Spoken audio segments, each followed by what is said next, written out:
Not from the state, Your Honor. No, Your Honor. No, Your Dr. Honor. Cragen first, is that right? Very good. Let's have a look.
All rise for the jury.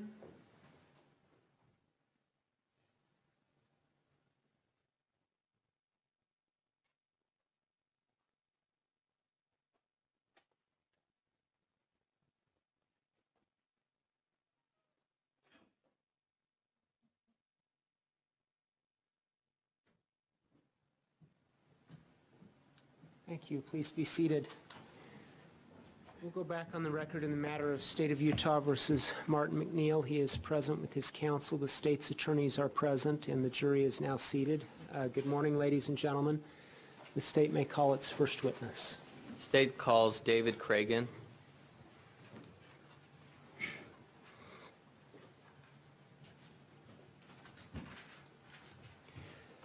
Mr. Cragen, if you'll come up here to the clerk's desk, please raise your right hand and be sworn.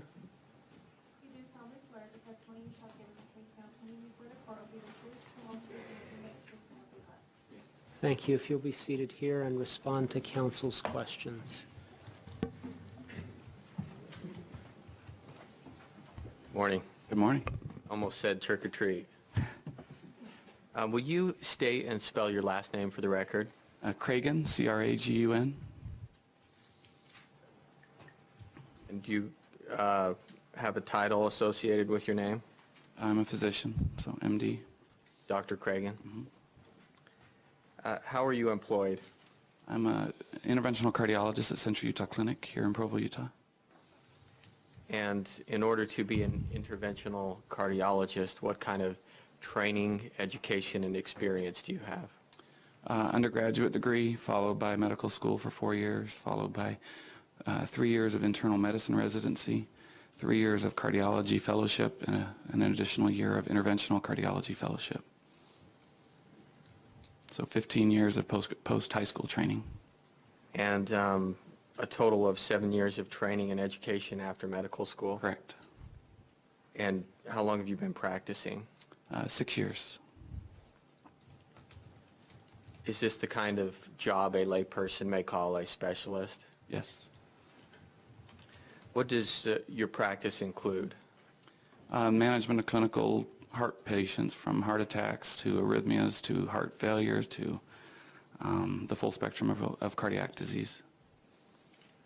Have you ever been sanctioned or disciplined by the Department of Professional Licensing or any other professional organization? No. And your expertise is in what specifically? Clinical cardiology, and again, all manifestations of heart disease, and then specifically further training in interventional cardiology, which is placing stents and other devices in the heart to treat certain heart problems like heart attacks. So are you what we might call a practitioner? Yes. Do you also do research? Some limited clinical research. But your expertise is in treating heart condition? Treating and managing patients. Did you review medical reports relating to the death of Michelle MacNeill? Yes. What specifically did you review? I had medical reports from Dr. Von Welch, from Dr. Thompson, I believe the emergency room doctor, the emergency room notes from nurses and others that were there, as well as the autopsy findings. Okay, let me go through those a little bit. Dr. Welch had what specific reports? Do you remember? He had a clinical visit note from late March of that year, and as well as the labs and EKG that were done as part of that, or as a continuation of that exam. And for the benefit of the jury, what is an EKG? An electrocardiogram is a tracing of heart activity, records the electrical activity of the heart over a 10-second period. Were there also labs associated with Dr. Welch's report? Yes. You said reports from Dr. Thompson. What were those reports? Notes from his the ER visit, or sorry, is he the?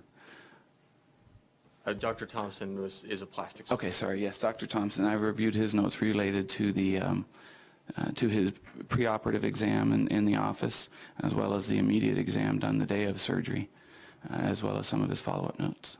Okay. And you said you reviewed emergency room? Also emergency room physician and nursing reports. This is from Dr. Van Wagner? Correct, from American Fork Hospital. And then also the medical examiner's report?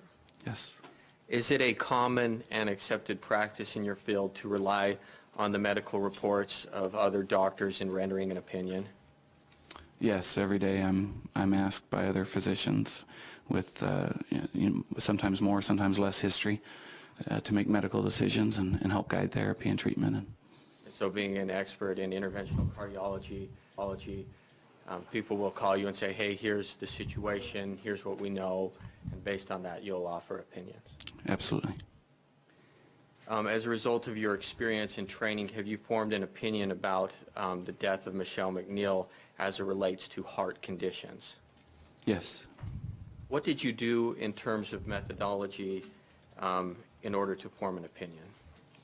Again, primarily because I didn't have the patient to examine, it's primarily based on chart review, reviewing all the documents that we discussed, including the EKG, the labs, and the detailed reports by the various physicians. And is this a common and accepted practice? Yes. Did you employ general cardiovascular knowledge or scientific principles in rendering your opinion?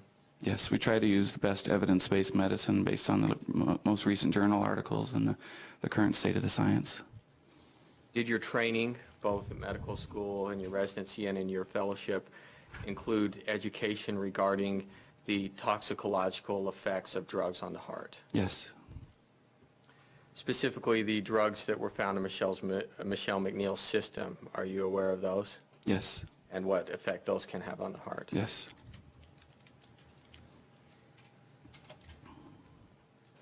Are the effects of these drugs on the heart what we might call common knowledge in the medical community? Yes.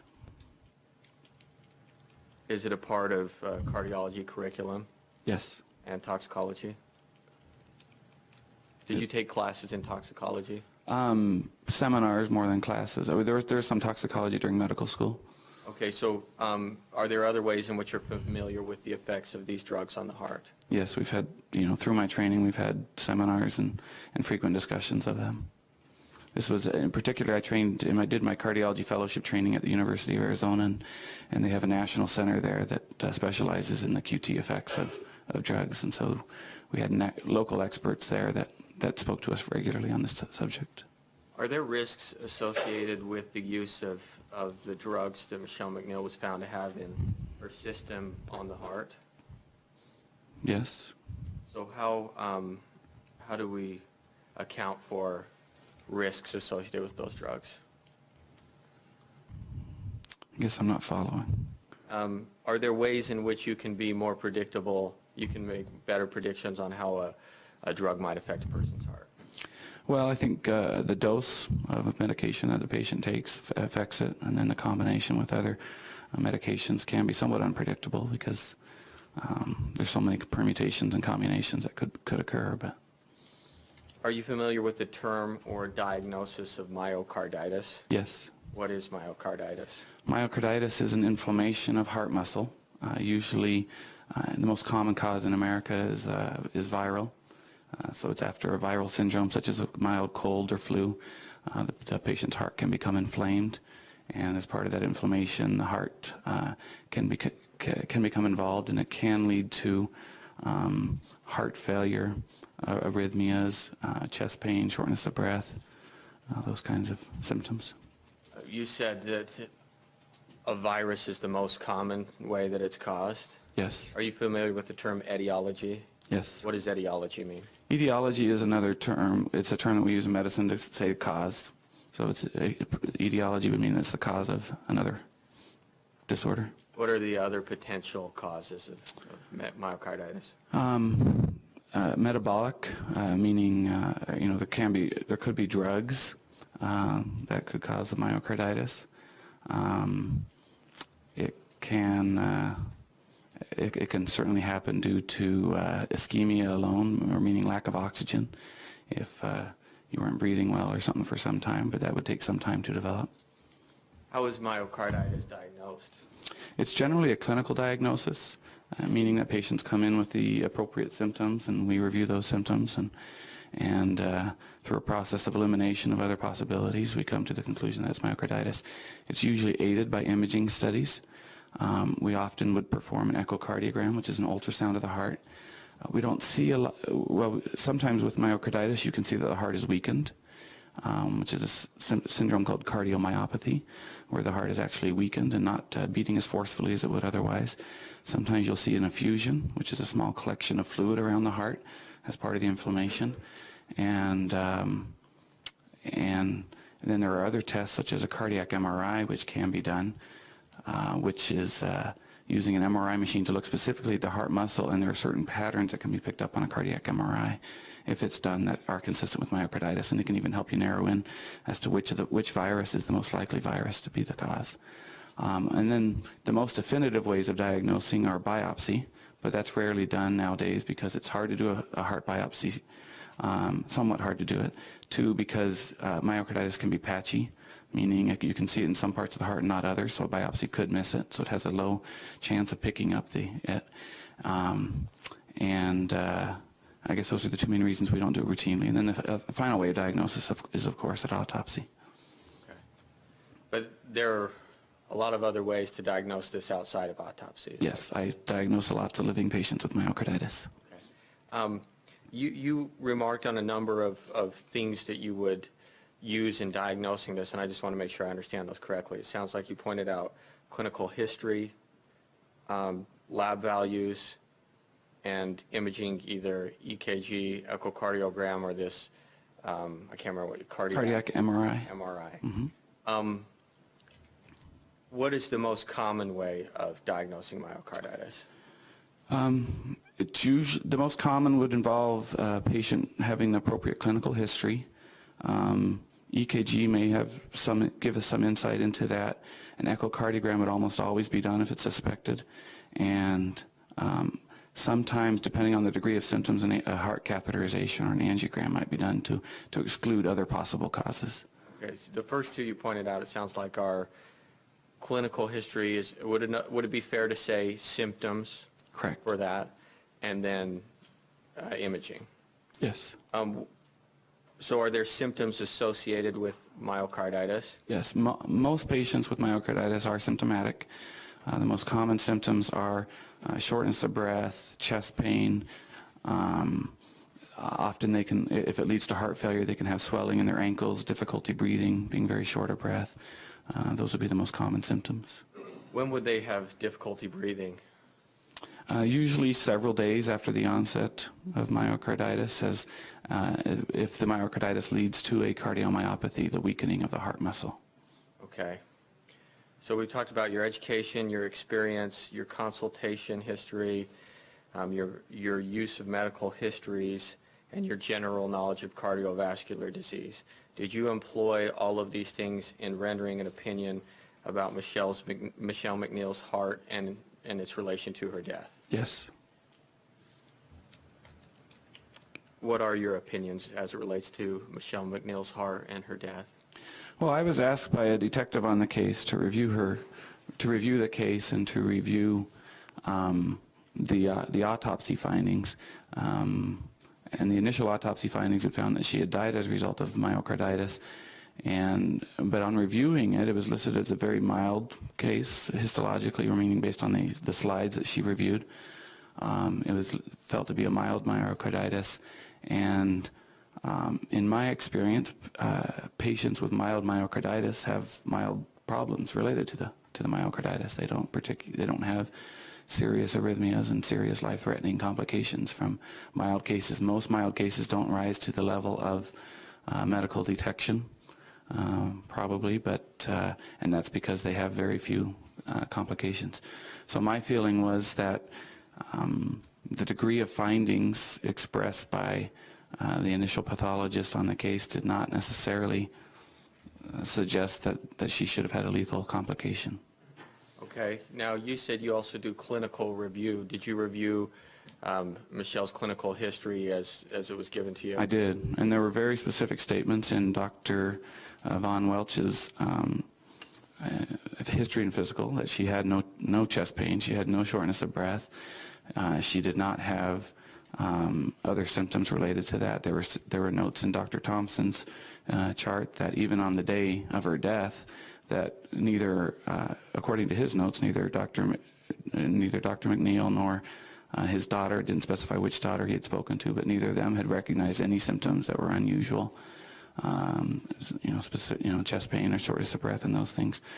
So she had no symptoms to suggest that she had a significant myocarditis.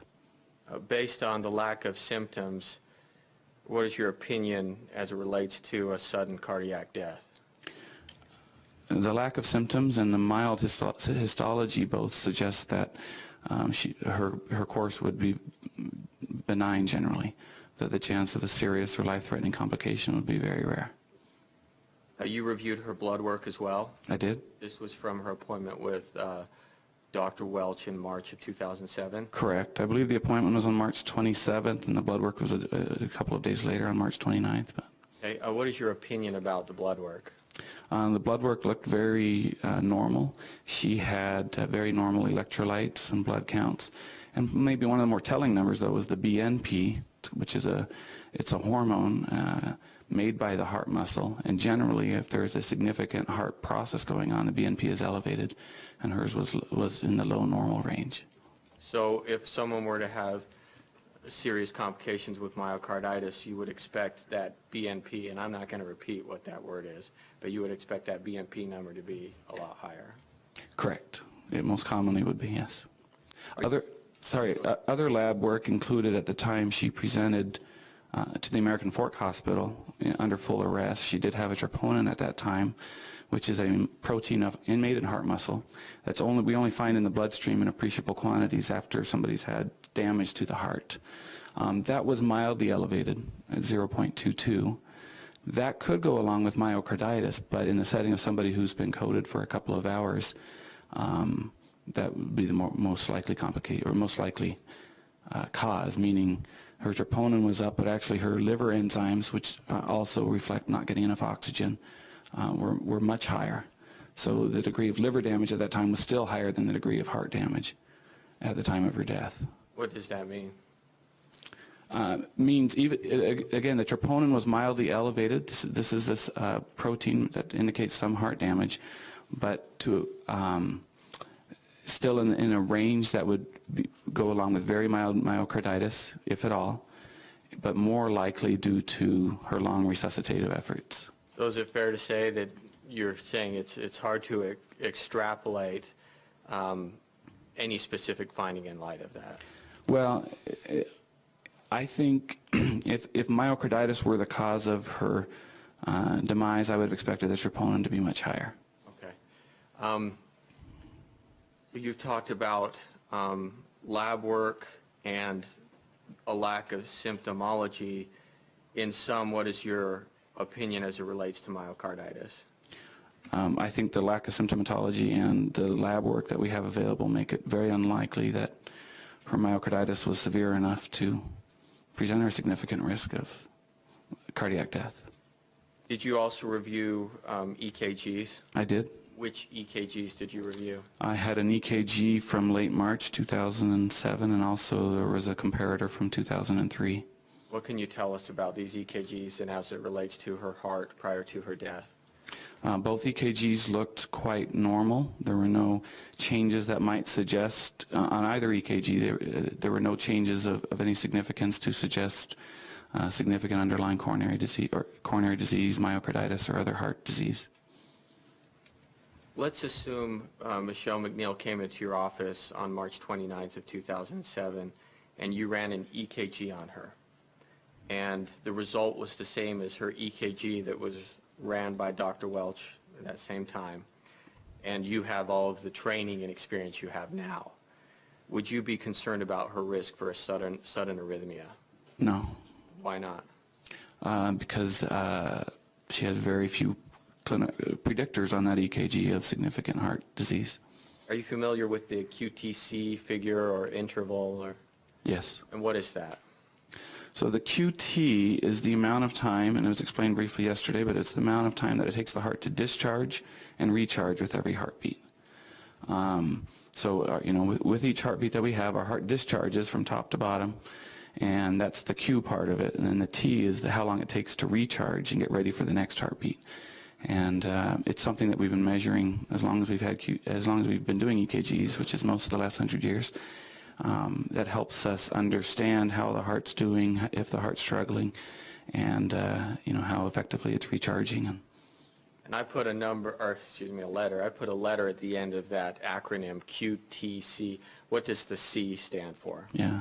So QT is the total amount of time it takes to recharge. The difficulty with interpreting that, though, is when your heart's going faster, the heart has to discharge and recharge faster. When that's going slower, it has to discharge and recharge slower.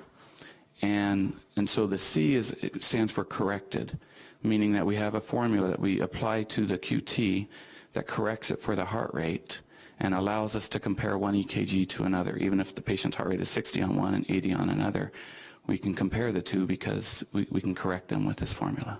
Okay. What was Michelle MacNeill's QTC in March? In March, I believe it was 476. I should have said of 2007. Yes. I'm assuming we're, okay. How do you interpret that QTC? That's mildly prolonged, meaning a little longer than the average female. We'd accept generally up to about 460 milliseconds for a female. So it's slightly prolonged, but not into what I would consider a clinically significant prolongation. And this is because even though the percentages may, well, let me rephrase that. The risk may increase, but it's only minute until you get to a certain range? Correct. It's a spectrum, so the higher your QTC, the higher the risk, and it probably increases somewhat exponentially at higher levels, but at this level it's a very minute risk. At what range would you consider it to be clinically significant? Most cardiologists start being much more concerned around 500 milliseconds.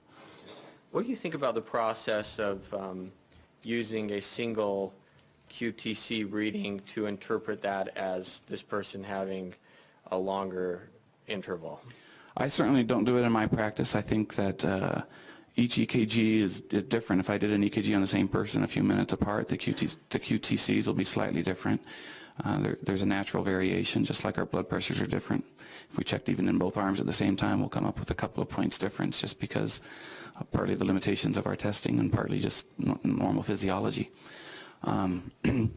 But I think a single QTC is similar to taking a single temperature and assuming that that's always the patient's temperature.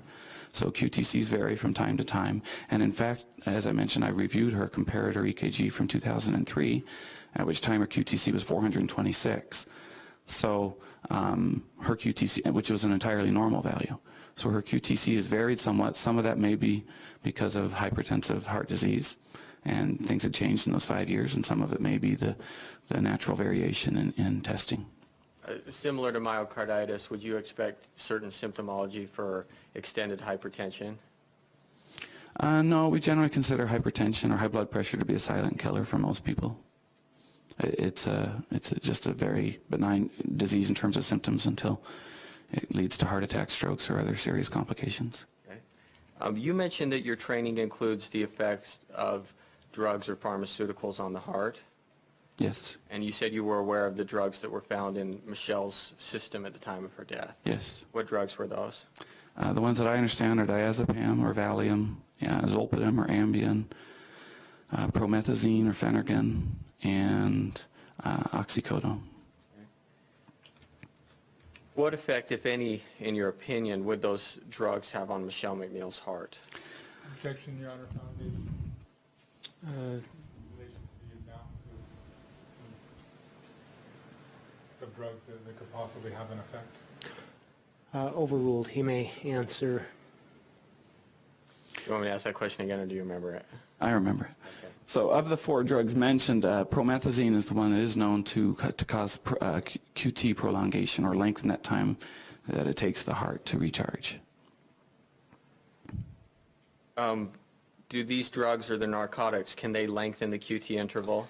That's somewhat more debatable from my understanding. Again, my specialty isn't toxicology, but on a recent review of the list of known QT prolonging drugs, I did not find oxycodone on that list.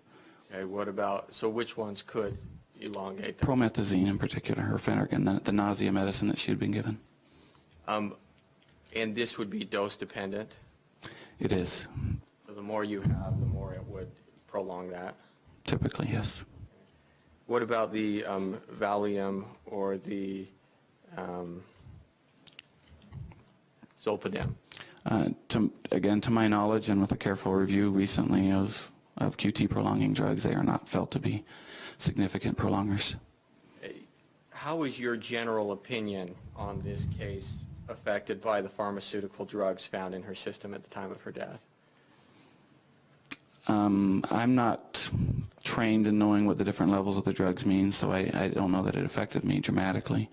I see it as I recognize that promethazine can have those results on a patient, but I don't know exactly what levels cause what complications. So. Thank you. You may cross.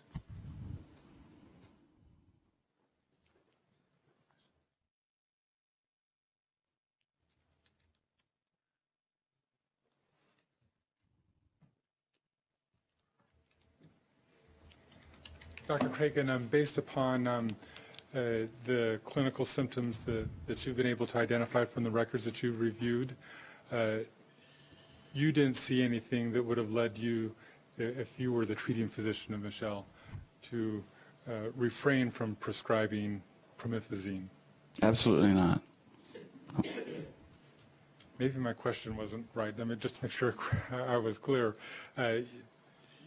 You would have felt comfortable prescribing promethazine to Michelle based upon the information that you were able to review. Correct. Right. And you wouldn't have thought that administering promethazine was likely to lead to an arrhythmia? Not at typical appropriate doses and as was ordered on the prescription that I saw.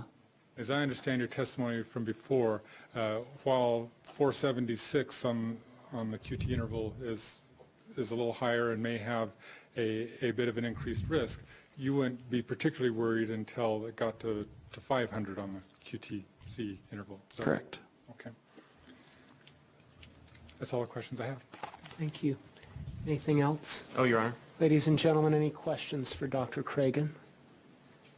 Pass them to the end of the row. May Dr. Cragen be released from his trial subpoena? I believe so. No objection. Thank you. You're released from your trial subpoena. You may step down. Thank you. Thank you. Next witness for the state. State calls Dr. Perper.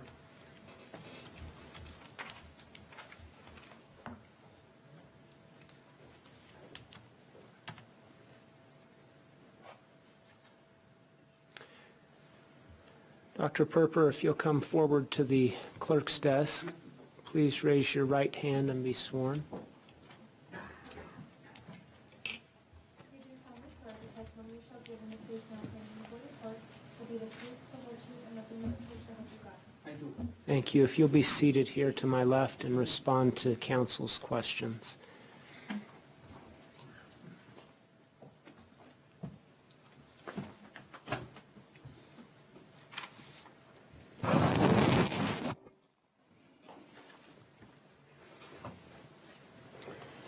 Good morning. Good morning. Will you please state your name and spell your last name for the record? Joshua A. purpur. P like in Paul, E, R like in Robert, P like in Paul, E, R like in Robert. And what is your profession, sir? I'm a physician, and my specialty is pathology and forensic pathology. Now, I notice you speak with an accent. Can you tell us where you come from originally? I was born in Romania. Okay. And how long have you been in the United States? Since 1967. Okay.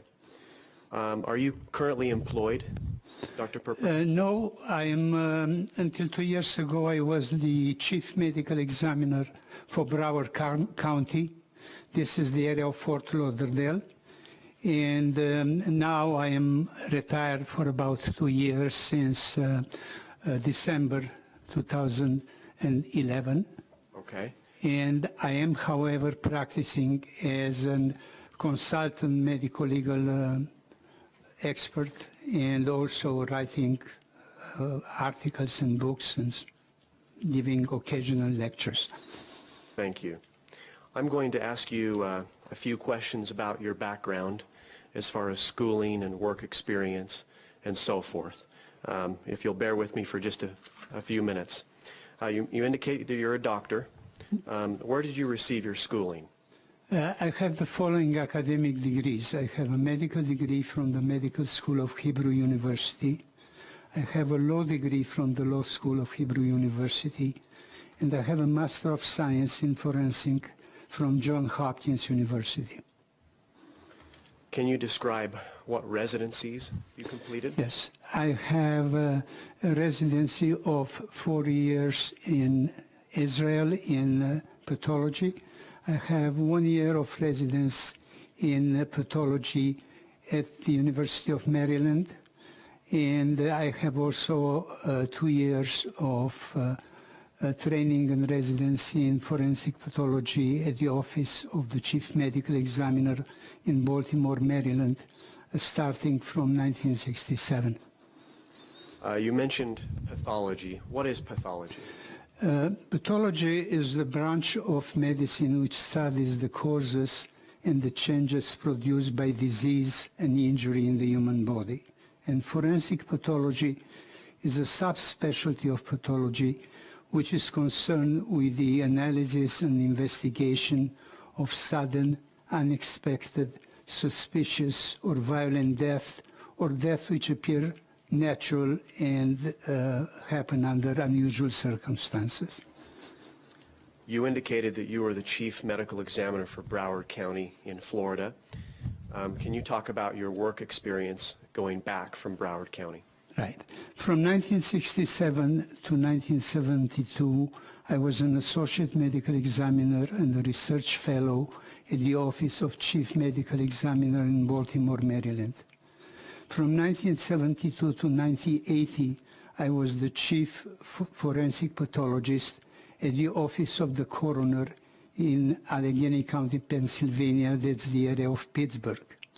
From 1980, except for a few months, I was the elected coroner of Allegheny County until 1994, when I moved to Florida, where I became the chief medical examiner for Broward County, this area of Fort Lauderdale, and I was so for 16 years until December 2011. Have you, in your work history, had the opportunity to teach in a university setting? Yes, I have different appointments. During my stay in Pittsburgh, I was a clinical professor of pathology at the University of Pittsburgh. I was also at that time a clinical professor of pathology and epidemiology at the University of Pittsburgh. And for a few years, I was an adjunct professor of law at Duquesne University. When I moved to Florida, I received similar academic appointment. I was a clinical professor of pathology at the University of Miami, Florida, and also clinical professor of epidemiology and public health at the University of Miami. And I had similar appointment at Nova Southeastern University. Are you a member of any medical committees? Yes, I'm a member of quite a number of numerous committees. I was in the past the chairman of the State Board of Pennsylvania, which is the board which supervises physician and penalizes physician. I was the chairman of the United Center Mental Health in Pennsylvania, and then I was also the chair of the section of pathology of the American Academy of Forensic Sciences. Okay. Do you have any certifications? I am certified to practice medicine in the state of Florida, and I have inactive licenses in Pennsylvania and Washington, D.C.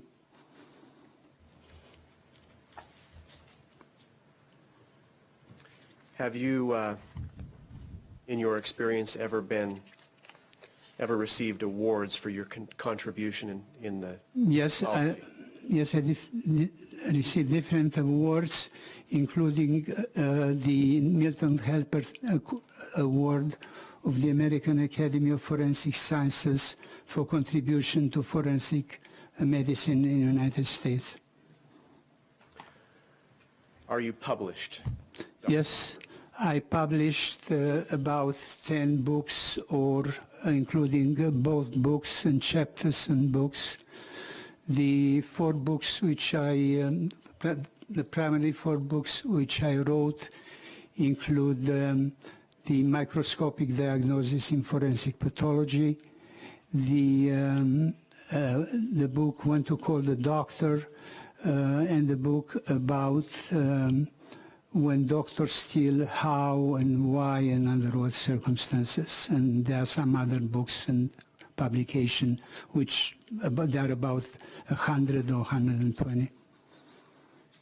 Have you also published a book, or at least a chapter, with respect to the use of forensic pathology in defending criminal cases? Yes, I did that. And what was that book about? This was a book in which basically this was an advice to attorney how should they properly address the defense of criminal cases in terms of producing of evidence and cross-examining as necessary. Okay. You mentioned a number of other publications. Are some of those in peer-reviewed journals?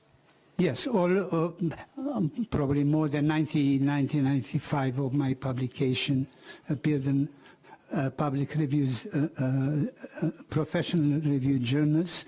This means that those journals were journals which were published, recognized medical journals, and in which publications submitted are reviewed by an editorial board which checks their reliability and precision. Have you been published in the Journal of Forensic Sciences? Yes, there are several publications, and there are different publications on pattern of injury, on homicides, on various numerous articles on suicides, articles on electrocution, drowning, a variety of forensic subjects. Okay. All right, have you published in the American Journal of Epidemiology? I'm not certain how to say the word, but... Epidemiology. There you go. Okay. Yes, I did. Those are publications which refer to what a lot of them were about arteriosclerotic cardiovascular disease, death due to heart disease primarily. Okay. What about the Journal of American Medical Association? Are you published? Yes, I published a number of publications in the Journal of American Association, including article about drug overdoses, and especially a drug which is called fentanyl or China white. Have you participated in any special presentations? Yes, I teach both at the University of Miami and during my stay in Pennsylvania at the University of Pennsylvania before students, before variety attorneys, police officers, general public, so a large variety of audiences. Okay. Lastly, I just wanted to ask you about doctoral committees. Have you participated? Yes, I sat on a number of doctoral committees which awarded degrees in primarily in public health to, I forgot the number, but there were 5 or 6 or 7 such postgraduate students which received their doctorate, their PhD. Okay. Thank you, Doctor.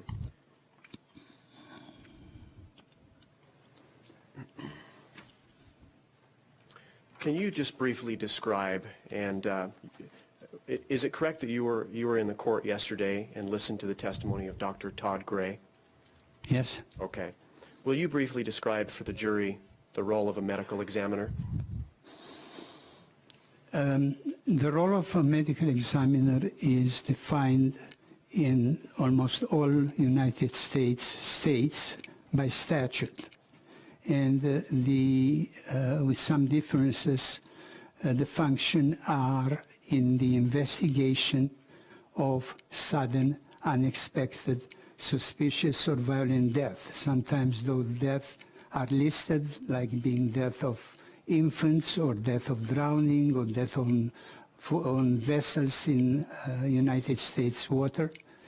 And the responsibility of the medical examiner is to make a determination of the cause of death being the medical reason for the death of an individual. And they also have the obligation of making a determination of the manner of death, which is basically the circumstantial modality of death, whether the individual died of natural causes, whether he died of suicide, whether he died of a homicide, or whether he died of undetermined causes based on the evidence available to the medical examiner. Very rarely the medical examiner are able to go even beyond that and identify the specific defendant when certain evidence is very tightly attached to the defendant and no other person could have committed the violation of law or the crime. When speaking of an undetermined death, when someone dies, it's either due to natural causes, an accident, suicide, or homicide, correct? Correct. If you can't determine one of those, it becomes undetermined. That's correct. But by nature of someone dying, it's necessarily one of those 4. Yes, those are the only possibility, basically, yes. Okay. So an undetermined death, it has to be one of those 4. That's correct. Undetermined death basically occurs when the medical examiner doesn't have the capability either to expend his investigation. Obviously, the medical examiner is relying on the investigation of law enforcement agency which submit this evidence to him, and his obligation is to examine critically this evidence for its reliability and precision. You've touched on this just briefly, but what limitations does a medical examiner face when determining the manner of someone's death? Well, the medical examiner is limited sometimes in his investigation because he doesn't have the authority to do that. In some cases, such as in Pennsylvania, when I was both the medical examiner and the coroner, basically, they were preliminary hearing whether to hold an individual for trial. So I sat in this capacity basically as a quasi-judge to determine whether the individual can be held for trial, and then I had the ability to question possible defendants. But usually in Florida, I did not have this capacity, and therefore, even if I would have wanted to to examine directly a defendant. I could not have done that because in this case he would not have been, the state would not have been able to institute any kind of further prosecution against him. So it depends on the state. So there are limitations to what the medical examiner can investigate. And as I said, he relies both of his investigators, which I had both in Pittsburgh and in Florida, and also rely on the information which is provided by law enforcement agency. And it's his duty to look with a critical eye at this evidence and determine its reliability and significance for the determination of the cause and manner of death. Okay. If I were to propose a hypothetical to you, if we were walking along and we found an individual deceased at the bottom of a stairway, what kind of challenges does that present to you as a medical examiner? Well, the first question would be why the individual died.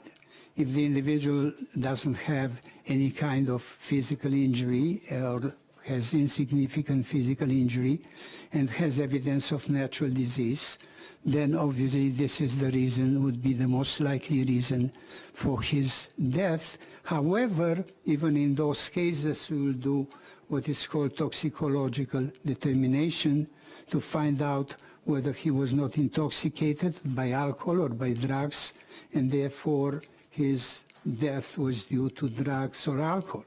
If we found evidence of trauma, let's say we found a fractured neck as a result of the fall, then the question would be what is the cause of death would be obvious in the absence of any other disease, and the determination would have to take in consideration whether the manner of death was an accident, in other words, whether he slipped on the steps and fell down, whether it was an homicide because somebody pushed the person intentionally over the steps, or if it was a suicide, whether he jumped on purpose in order to die.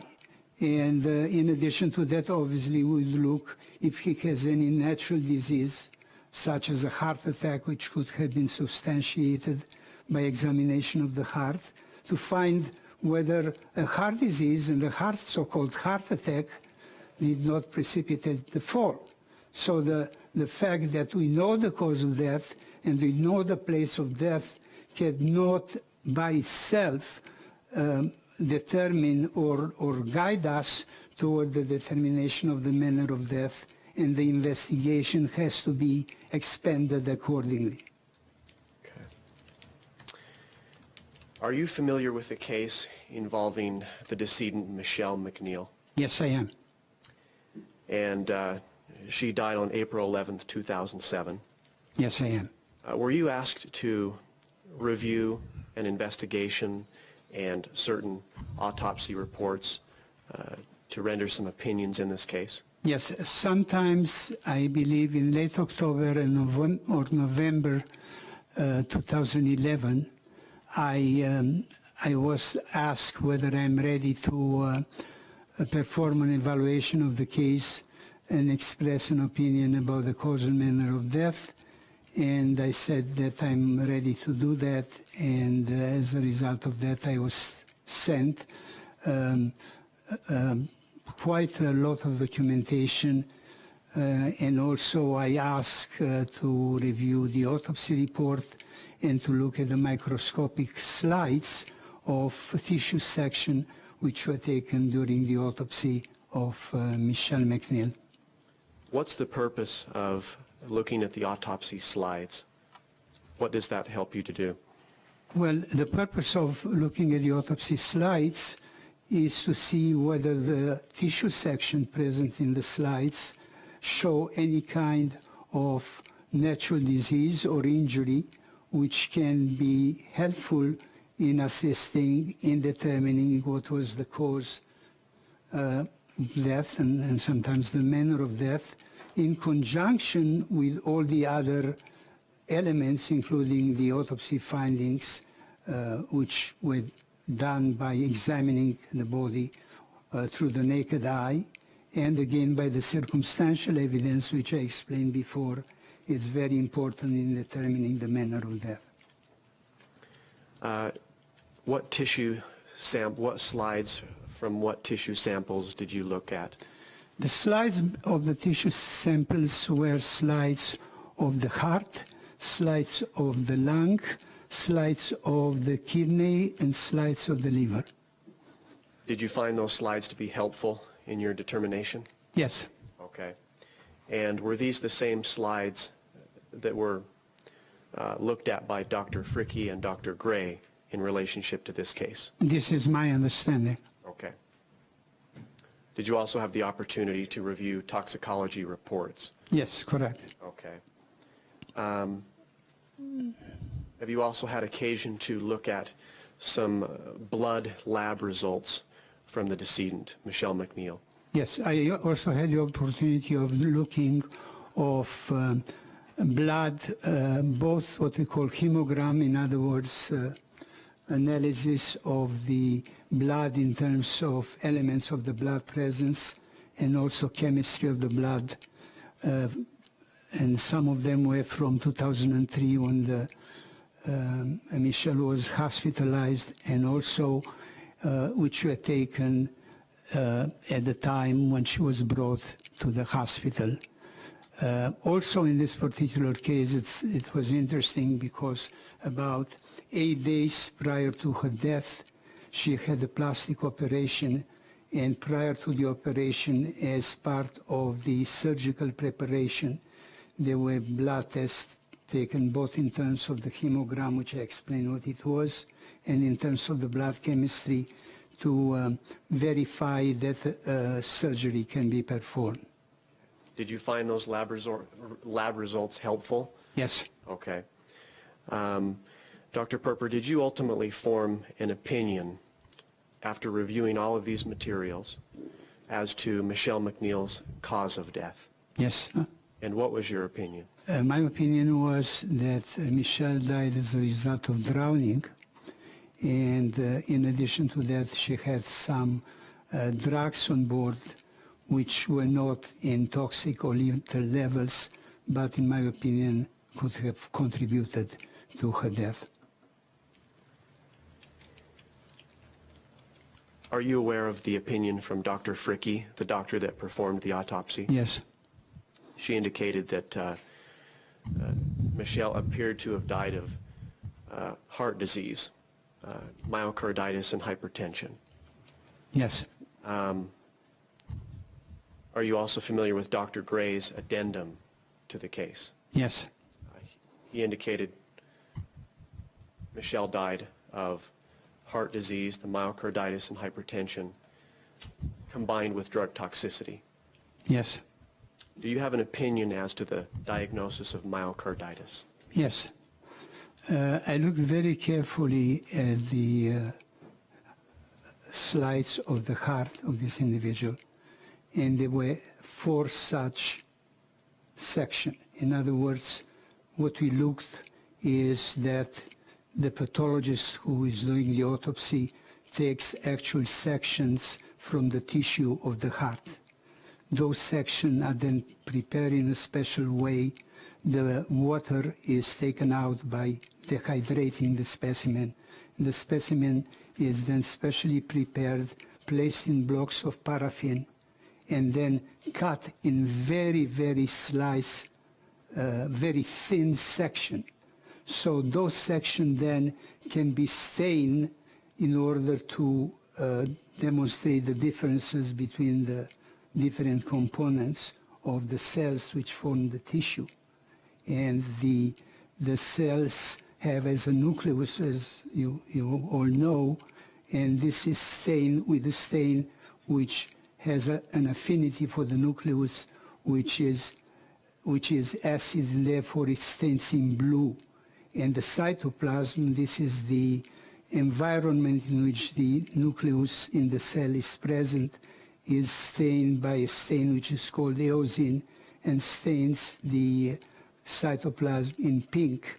Various different proteins of protoplasm are stained in pink, and therefore, after staining those things, the very thin slices of tissue are placed on a glass, and they are covered with the cover glass, and then they are examined under the microscope. So they are basically fixed. This is tissue which has been previously fixed in formalin to stabilize the chemical bonds in the tissue and to prepare it for cutting, embedding in paraffin, and sectioning and putting it on the slide. And those are the slides of the tissue which I examined, as I said, from the heart and other tissues. Okay. Have just a moment, Your Honor. You may.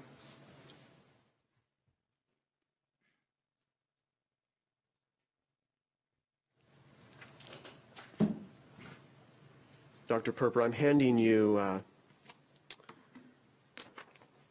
3 documents that we'll use for demonstrative purposes today.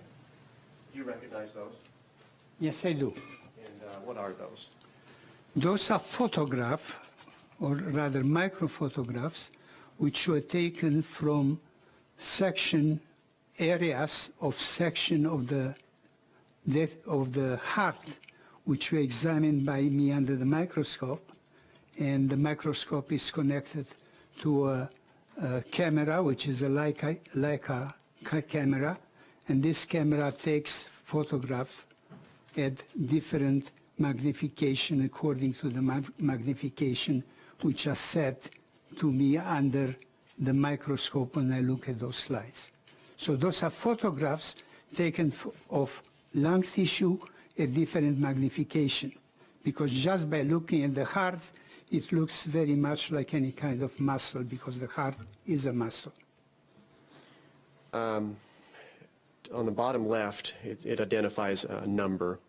Yes. And we're looking at number 1.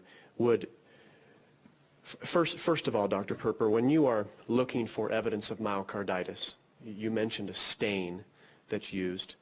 But what are you looking for when you examine the slides and the tissues to identify myocarditis? Well, when I examine the tissue for myocarditis, it's obviously my obligation to look at the heart section. I looked at the heart section under different magnification. Under sufficient magnification, it's possible to identify the cells which form the heart, which we call them the myocardial fibers. Those myocardial fibers have a nucleus, which is stained, as I told you. They have cytoplasm, which is stained, as I told you. And therefore, I have to look at the appearance of the myocardial fibers first. If they look normal, they may look enlarged, or they may look smaller, or they may have other abnormality. Second, I have to look, if I want to make a determination of myocarditis, whether there is any cellular infiltrate between the myocardial fibers.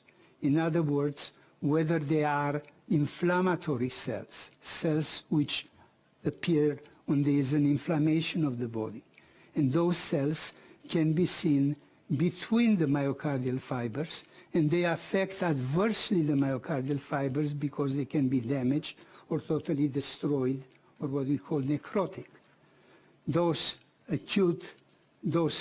inflammatory cells can be acute inflammatory cells, and this is happening sometimes of myocarditis, usually when the myocarditis is a result of an infection by an organism, or they may be chronic inflammatory cells. Those are usually lymphocyte cells which are round and stain very blue with the special stain. And those are seen in the type of myocarditis which is caused by a virus. So they are called viral myocarditis or chronic myocarditis. The essential criteria for the determination of myocarditis is the presence of this infiltrate of cells. In other words, it's like having, you can look at the myocardium as being of bricks, except that the bricks are elongated, they are fibers. So regular between bricks, you may see very little or nothing. In the case of myocarditis, between those bricks of myocardial fibers, you see those round cells will infiltrate them, and they can be of different profusion in this location. So if I see infiltrating cells between myocardial fibers of the type which I described to you, then I can make a determination of myocarditis. Now, this can be mild myocarditis if there are very few cells. It may be moderate myocarditis if there are moderate numbers of cells, or it may be severe myocarditis if there are a wide profusion of cells. And again, the cells will be affected, as I said before, damaged by this inflammatory infiltrate. Thank you for that explanation. I'm going to direct your attention to the first photograph there. The photograph, at the bottom of the photograph, there are two things. The number one, the thing which says MacNeill, to indicate that this was taken from Michel MacNeill. And on the other side, there is a number, which is basically the serial number of the autopsy from which this autopsy, from which those sections were taken. It's 07-574-3. And then there is the magnification. In other words, it says in this particular one, the first one, it says X25, which says magnification times 25 times the initial size of the section. Okay. Would it be helpful for you in your testimony to have this photograph up on the big screen? You can describe what you see and what you don't see to the jury? I believe so, yes. Okay. We'll turn to the first slide. Have you moved for its admission, counsel?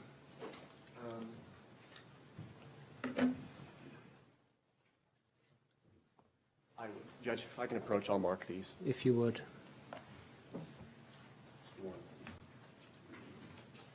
Can take all three.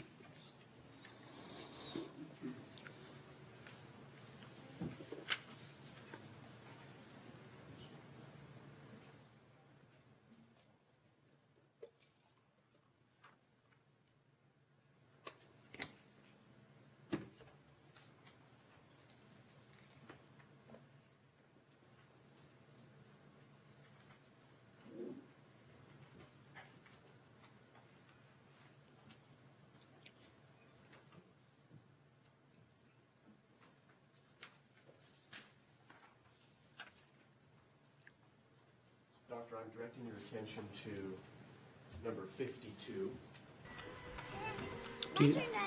Are you moving for the admission of these before we put them on the screen?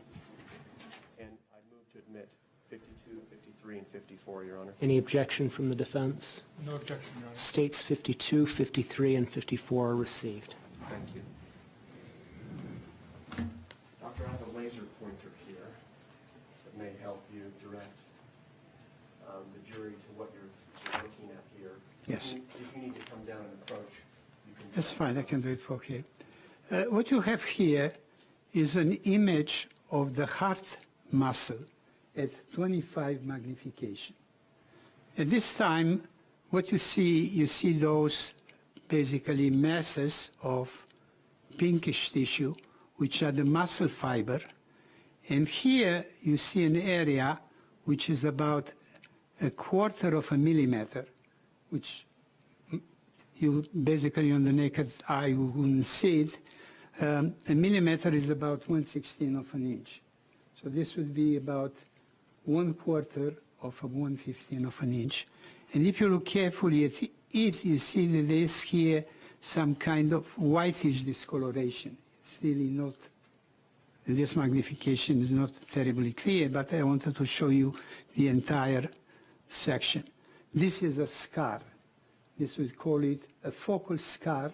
And when we see multiple scars like that, and there were several scars throughout the myocardium, we call this focal myocardial fibrosis. Fibrosis means scarring. It's the same thing as saying focal myocardial scarring. Okay?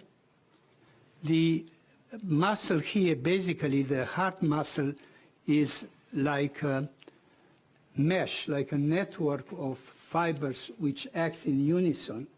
They call it a syncytium. So the entire heart muscle can contract and relax at the same time. That's the first slide. Let me turn to, I believe it's Exhibit 53, the second slide. What are we looking at there, Doctor? We looked at a similar appearance of the slide. This time, the magnification is times 50. So it's a double magnification of the previous one. Here you see, again, the myocardial fibers.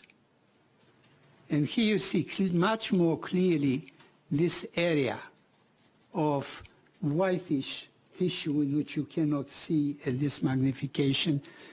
Maybe you can see also here some reddish area inside the white area. Those are fibers of the heart which are entrapped in this area of scarring. So basically it's the same focal scarring, except here at the higher magnification you get a better view both of the scarring and that it contains some entrapped muscle fiber. With respect to myocarditis, can you explain what Now, if this would be myocarditis, then here between the fibers here, which here you see much clearly their appearance that they are elongated in fibers, you'd see like blue dots, multiple blue dots of the inflammatory cells. And this would be the mark of myocarditis. do you see on this slide multiple blue dots, Doctor? No, there is no infiltration of cell, but what you have, you can see the scars. Definitely the focal myocardial scarring, but there is no infiltration of inflammatory cells, whether acute or of the type which you see in viral myocarditis.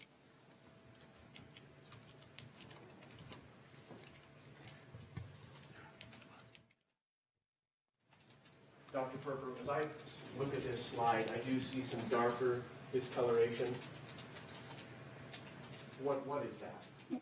Well, those white discoloration, I don't know which, I think that you can see even the nuclei, and I don't know if you have a, I think you have a better one. Yeah, those are the nuclei which you are going to see better inside each one of those fibers, which here you don't see them at higher magnification, so it's more difficult to see the nuclei inside. Each one has a nucleus in the center of the cell, and this is what it makes it a heart muscle cell.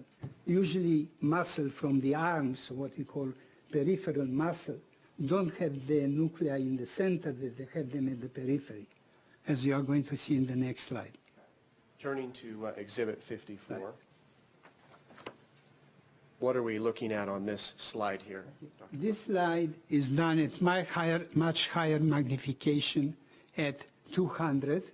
And in this slide, you already can see both the muscle fibers and you can see the nuclei inside the muscle fiber. And again, you see some space a little bit between the muscle fibers, but there are no acute inflammatory cells of any significance here. So there is no myocarditis in those areas which I showed you. Thank you. You can get the lights, Cal. Your opinion then, Doctor, with respect to myocarditis is what? My opinion is that after I reviewed very carefully and thoroughly those slides, I did not find any evidence of myocarditis.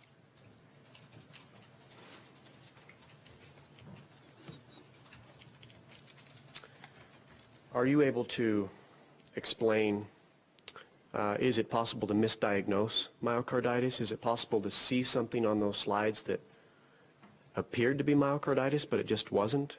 What explanation would you have for that? By definition, you can see myocarditis. If you don't see myocarditis, then there's no myocarditis. Myocarditis is a problem to diagnose clinically, because sometimes clinically myocarditis can be totally asymptomatic, and the person might die with myocarditis and there may be no clinical information. But the pathologist who looks at the heart section would find myocarditis. So yes, clinically myocarditis is difficult to diagnose. It's very easily to miss, and even electrocardiogram is not going to show evidence of myocarditis. But the pathology must and does show it. Okay. You indicate that the cause of death is drowning. Correct. And let's just talk a little bit about that. What is the basis for you to come to the conclusion that Michelle MacNeill drowned? Well, the fact that an individual is found in water is not necessarily an indication of drowning, because drowning, water can enter the air spaces after the individual is in water for a long time. The individual may die of heart disease, and the body may drop in the water, or the body may be thrown in the water after death. Or the person may die of a drug overdose, and somebody may throw the body in the water afterward. However, what we learn about drowning is that it's in a process in which the death is not just due to the fact that water obstructs the airway. In other words, that the person chokes on water. What we found out, and now nobody basically denies it, that one of the mechanisms of drowning is the fact that the person, both after a period when it's dropped in water, initially he obviously doesn't want to inhale water. But then because he feels the need to breathe, eventually he is both inhaling water and swallowing water, and swallowing significant amounts of water. The water which goes into the airway reaches the lungs and reaches the chambers of the lungs, and the chambers of the lungs are lined by very thin wall which contain very thin blood vessel, and the blood vessel, the blood in the blood vessel basically absorb the water. So large amounts of water are absorbed in the body, in the lung, and as a result of this large absorption of water, the vital chemical, what we call electrolyte, which are present in the blood, are diluted. And the person, in addition to the fact that he doesn't have the ability to breathe, he has this tremendous dilution by the water which is inhaled, enters the lung, and it's absorbed in the blood. This dilution of the essential chemical in the blood can be fatal because the blood and the body system is such structured that it needs a certain level of chemical in order to sustain life, and if this chemical are diluted or are increased, the person dies. So therefore, in drowning, you have to have this dilution of water. People die sometimes coming out of the water and still being aware, and then they collapse and they need medical treatment. Some die, some don't, and we call that near drowning. And the pathology in the near drowning is done because of this absorption of water. So in this particular case of Michelle, there were certain findings which we don't see in many drownings and are very helpful in determining the determination of drowning, which by no means is usually an easy determination. Number one, these reports, there are reports of the people who did the resuscitation, that she basically, when her chest was compressed in the resuscitation process, she regurgitated large amounts of water, which my understanding is that from the testimony which I witnessed, which I saw on TV, was about 4 cups of water from one occasion and about 3 cups of water on the other occasion, which is about 2 liters of water, close to 2 liters, and water and 3/4, which is about half a gallon of water. That's a lot of water. In addition to that, when she was brought to the hospital, they drained the airway, and additional water, which was partly bloody and partly foamy, came out. So it was clear that she was inhaling a significant amount of water. Now, usually in drowning... Doc, can I stop you for just a moment? Is there a significance with the discolored, foamy substance that came from her? What does that mean? Well, it means that the water was mixed with some protein which came out from the blood, because the thing was partly bloody. And like if you take a white of an egg and you beat it with water, it becomes foamy. The same thing happens if you get some protein and some mucus in the airway and it's mixed with water. Okay. Now, usually this is a very unusual circumstances, because in this case we have data of the blood from 2003. We have data from the blood 8 days before the drowning, and we have data at the hospital when she arrived. So we have a situation which we don't have in most cases. I'm sorry. Stop for just a second. You may.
Our morning recess at this time. Please keep in mind my admonition to you. Don't discuss any subject of the trial amongst yourselves or with anyone else. Don't form or express any opinion about the case until it's finally submitted to you for deliberation. Avoid television, radio, and internet news coverage of the trial. And finally, do no research on your own using a computer, iPhone, or something else. Court's in recess. All rise.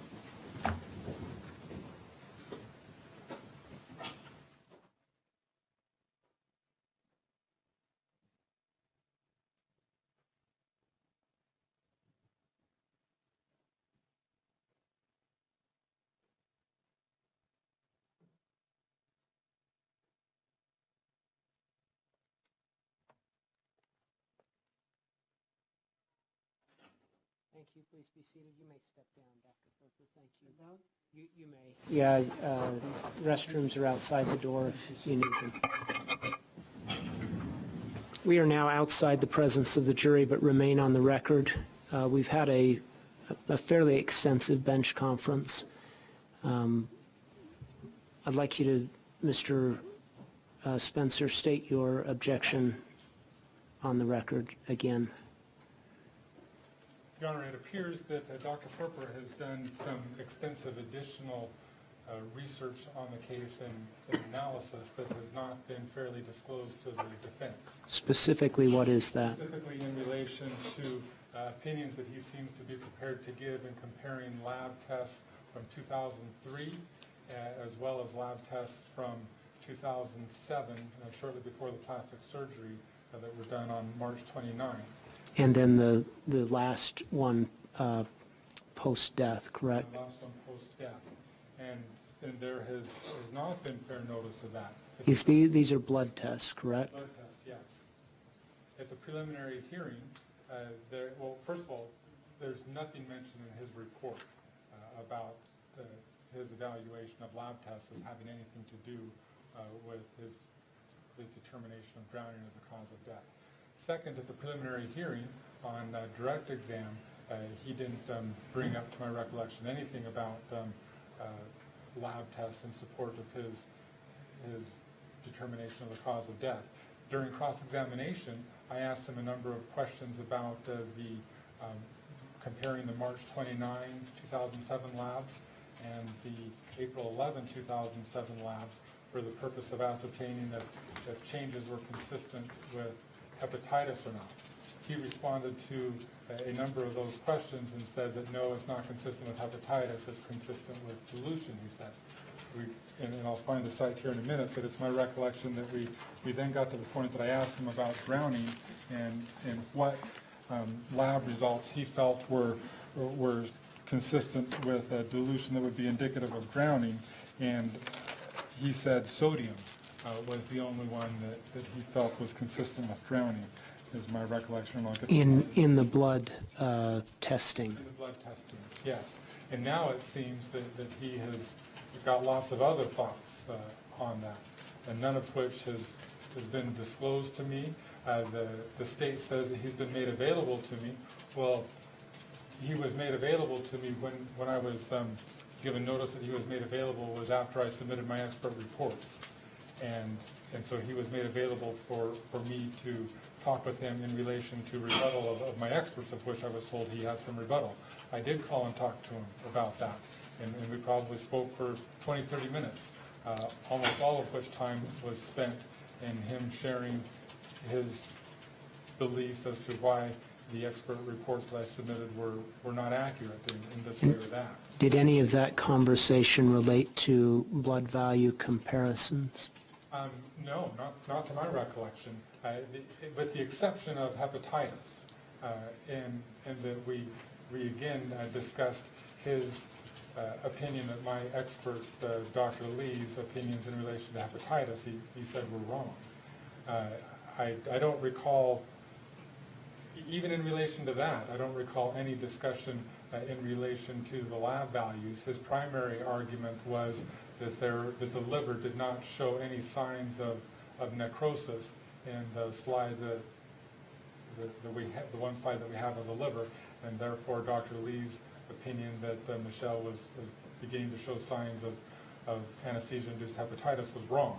And he had very strong opinions about that, and that was the largest part of our conversation. Okay. Thank you. Would you, Mr. Grunander, just make, was there anything else? Any other objection? We had additional discussion about Dr. Melanick's report, and his Dr. Melanick's report, as far as the cause of death, is very similar to his. And so then we had discussion about his disagreement with Dr. Melanick and determining the death to be an accident when she should have made it undetermined like him. And so that was another good chunk of our conversation. Okay. Discussing things that he appears to be going into today, I don't recall that being part of our conversation at all, and it's not something that was in my reports that he would have been rebutting, and it's not something that I was given notice of to inquire about. Thank you. Would you make a proffer as to what Dr. Perper will say in relation to these blood comparisons? I believe he's going to talk about how there wasn't anything significant as far as dilution and levels in the previous reports leading up to, and then on the day in question, April 11, 2007, he does see some dilution.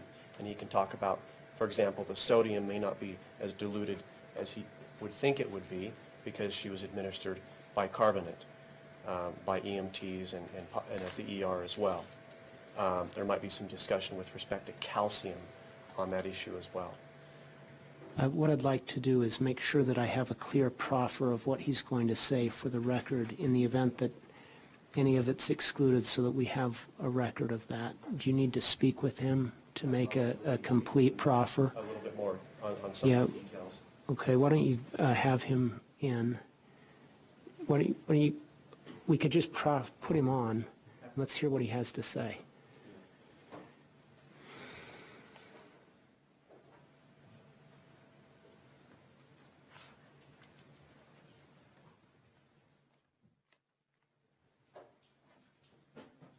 Dr. Perper, would you retake the witness stand, please?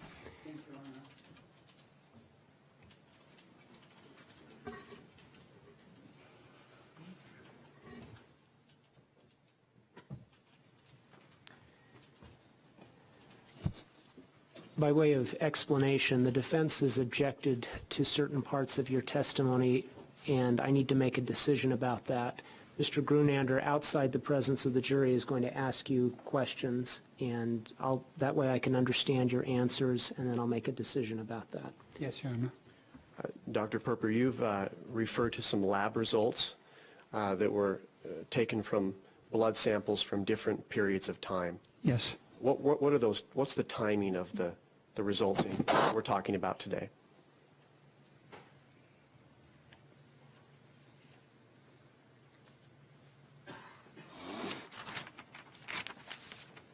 There are two types of blood results. The blood results of what I said are the hemogram. Those are the counts of the number of red blood cells, the hemoglobin, and other elements of blood. And those were from 3 periods of times. From January the 22nd, 2003, this is Yes. at that time. Then from March 30, 2007, this is the time when the blood tests were taken prior to her plastic surgery. And the third one is from 4/11/2007. Those are the blood tests of the hemogram which were taken at the time when Michelle MacNeill was brought to the hospital. The second set is basically a set of similar dates of the blood chemistry, which included the test of sodium, potassium, chloride, calcium, protein, albumin, and alkaline phosphatase. But that's important. But basically the one which I mentioned. With respect, Same dates again?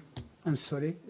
Different test, same dates. Is Those that are the right? same test from 3 different dates. Okay, So therefore, they are comparable. okay. Go ahead.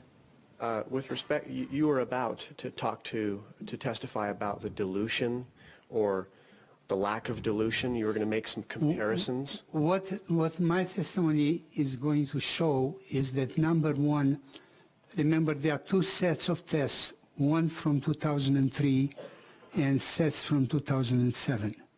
What I'm saying is that the times from 2003 and the times from March 30, 2007, they are congruent. Basically, they are stable. There are no changes. There are no significant changes before that. So in this period of time, there was no variation, neither in the composition of the blood nor in the chemical composition of various other elements in the blood. And then this is like the baseline. And then we have the test which were done at the time when she was brought to the hospital. And therefore, those tests show what was the change. In most of those elements was a decline. In some elements, it was an increase, which has an explanation because of the treatment. And we know that she received about 20% increase in her blood, and therefore, if there would have been a 20% dilution of the blood by the therapeutic amounts of fluid which she received, there would have been a corresponding decrease in the various chemical and components of the blood. This decrease should have been theoretically by 20%. In fact, mathematically it's by 17%, but for calculation purposes, there is no difference between 17% and 20%. So you can say she received 20% of blood, there therefore should be a decrease of 20% of the various components of the blood. However, the data from the time when she was brought to the hospital indicates that for many of those components, the decline was not 20% or as expected, but it was 33%, 50%, or more than that. So this indicates clearly that the decline is not just due by the fluids which she was given therapeutically, but by the water which she inhaled. And then there are additional things which apply to the presence of the lungs, which were heavy. The report of the medical examiner said that the lungs were well aerated. And this is a statement. Is this something different, the weight of the lungs? That's a different story. No, So I'm going to the weight of stop the here. lungs was discussed at the preliminary hearing. Yeah, but your objection doesn't go to weight of the lungs, correct? Just goes to the blood testing. Okay. Is there anything further on the record for that's a fair blood testing? explanation, I think, of the expected testimony on the lab and blood results. Okay. Do you have any preliminary hearing transcript sections I can look at? Yes, Your Honor, on page 1476, and page 1460.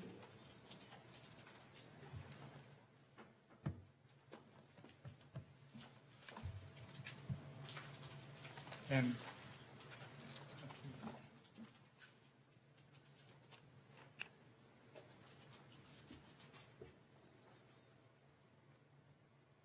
Page 1451, 52.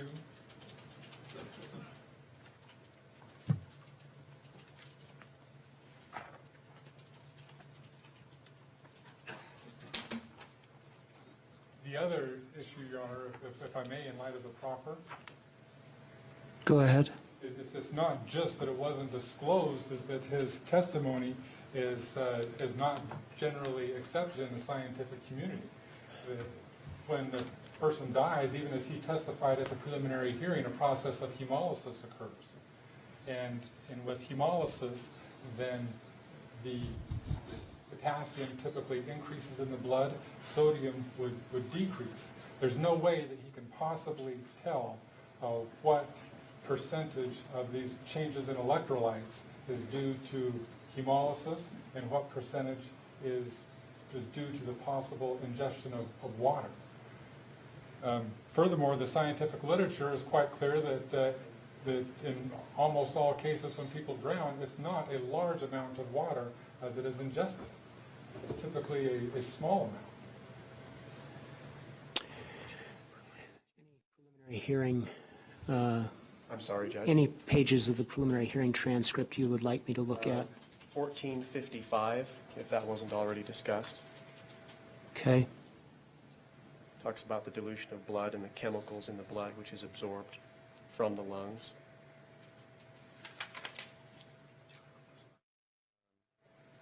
I'll try and find a few more right here, Your Honor. Okay. I would just like to make a brief record Go ahead. with respect to the law here, Your Honor. The other thing I'd like to see is his written report. Do you have a copy of that? I do. May I approach? You may.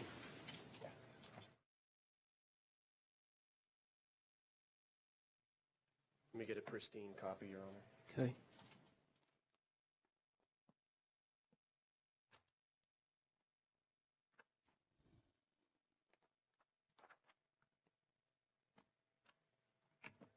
For the record, Mr. Spencer, is this the report that you were provided? I'm sure it is. Okay. Yes. Very good. Thank you. I'll hear you as to the law. The notice statute, Your Honor, is found in Section 7717-13. I'll first start with subsection 5A. It reads, for purposes of this section, testimony of an expert at a preliminary hearing held pursuant to Rule 7 constitutes notice of the expert, his qualifications, and a report of the expert's proposed trial testimony as to the subject matter testified to by the expert at the preliminary hearing. Yeah. Moving up, had there not been a preliminary hearing held here, the state's required to provide a copy of the expert's report, which we have nonetheless. Rather than a report, a written explanation can be provided as well. There's been no need because of the report and the testimony here. Also notice that the expert's available to cooperatively consult with the opposing counsel on reasonable notice. That was given, as I recall, back in about February or so initially, and then there was an additional notice that was provided in about August, I believe, Randy? When? I don't think that's when you gave me notice that I could Yes. get information to rebut. Upon receiving the defense experts' reports. And I would indicate as well in Dr. Lee's report, there are tables with labs talking about different chemicals in the body and the reactions of Michelle in this matter here. And that's in Dr. Lee's report that was provided to Dr. Perper. Mr. Spencer was certainly given notice that he could consult with Dr. Perper with respect to that. Is this, are you just want to be clear, so is it your position that what I've just heard is rebuttal testimony to Dr. Lee? Should we be waiting to hear this until Dr. Lee testifies? Not necessarily, because I think it goes directly to what he's testified about drowning and the effects on Michelle's body. Just because you didn't go through each and every chemical at the preliminary hearing does not mean notice hasn't been required. That would require us to have an evidentiary hearing, just like we're doing now in front of a jury, in order for notice to be provided. So, Okay. just one second. So there was certainly discussion at the preliminary hearing of dilution of chemicals in the body, as that would relate to drowning. In the blood, you mean, right? Yes, Okay. in the blood. I would also indicate here that in 4A it says that if the defendant or the prosecution fails to substantially comply with the requirements, the opposing party shall, if necessary to prevent substantial prejudice, again, substantial prejudice, be entitled to a continuance of the trial or hearing sufficient to allow preparation to meet the testimony. I'm also prepared to give the court another citation to the preliminary hearing. Go ahead. He needs to read all the pages from 450.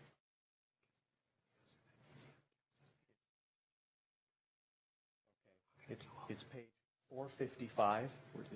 excuse me, 1459 1459, to and it goes on for several 1460. pages, at which point Judge McVeigh actually cut off the questioning because he did not want to have to go through all of this at the preliminary hearing, Okay. because it was essentially just discovery. 1459 through 65, No, 1460. 60. Just one page? I'm sorry, 1455 through 1460. Okay, 1455 through 1460, Your Honor. Good. I think that suffices. Thank you. Anything else from the defense? Yes, Your Honor, I don't dispute the law, but the law needs to be applied fairly. And at the preliminary hearing, I endeavored to make sure I understood what his testimony was going to be, and I think that that's abundantly clear on page 1476. And so I asked him the question, okay, all I'm asking you to do right now is point out any values that you believe are consistent with dilution. His answer was, there are no value except for the value of which I discussed of sodium. However, as I said before, this is not the initial screen. This is the screen after treatment. Question, so did I understand your testimony right that only sodium on defendant's exhibit number 1, which was the lab value from American Fork Hospital on April 11, 2007. So I said, so did I understand your testimony right that only sodium on defendant's exhibit number 1 is consistent with, and he interrupts and says, right. I finished with dilution, and he says, right. Because here the calcium is elevated at 12.3, it's high, but initially it was 2.4 after death, yes. And so on defendant's exhibit number, so then I go on, question. And so on defendant's exhibit number 1, only sodium manifests dilution. Answer, yes. Question. How was I supposed to be on notice from the preliminary hearing testimony that his opinions are apparently so different? I think that in light of the law, our objection should be sustained. Thank you. Anything else? Yes. This is a matter for impeachment, Your Honor. If counsel thinks he's changed his testimony or just simply adding to his testimony, he can be impeached on that issue. Notice has been provided, and the remedy to exclude and inhibit an important witness like this from being able to testify about his opinion that Michelle MacNeill drowned would be completely inappropriate and unfair prejudice to the state. Notice has been satisfied. Thank you. Court's in recess. All rise.